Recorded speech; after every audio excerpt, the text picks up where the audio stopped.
राधे राधे दोस्तों, जय गिराजन की। आज हम आ चुके हैं टोन का घना।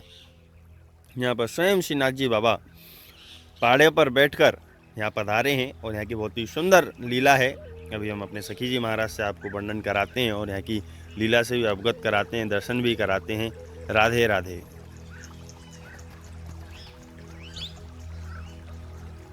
इस जगह विराजे हैं।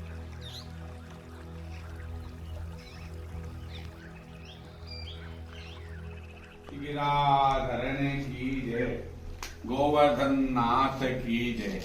अब हम आपको लेके आए हैं ब्रज 84 को उसके अंतर्गत गुलाल कुंड से आगे टोन का घना। इस गांव का नाम टोन का घना क्यों पड़ा है कि यहाँ पर बहुत गोखरू थे, कांटे थे, तो इसका नाम पड़ गया टोन का घना।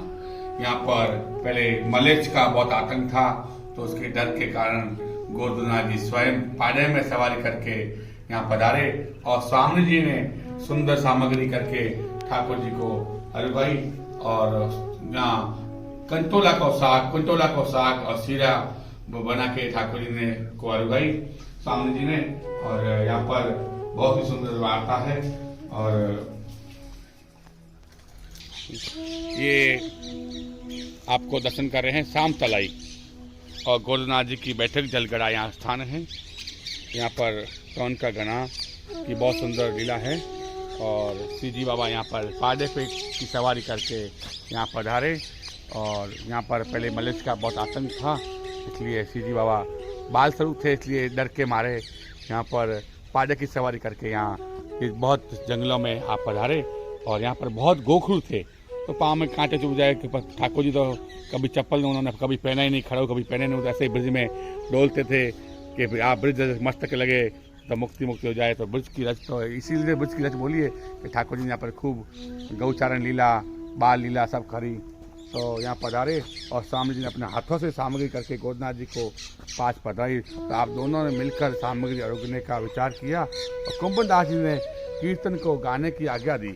उस समय कुंभदास जी ने यह कीर्तन गाया, भावत है तो ही टोन को गानो, भावत है तो ही टोन को गानो, मार्ग कांटा गोखरू लागे, मार्ग कांटा गोखरू लागे, फट्यो जात है तनो, फट्यो जात है तनो, सिंह कहाँ लोमरी को डर, सिंह कहाँ लोमरी को डर, ये कहाँ बानिक बन्यो, कुंभन दास तुम गोवर्धन धर, कुंभन दास तुम गोवर्धन धर, वह कौन रांड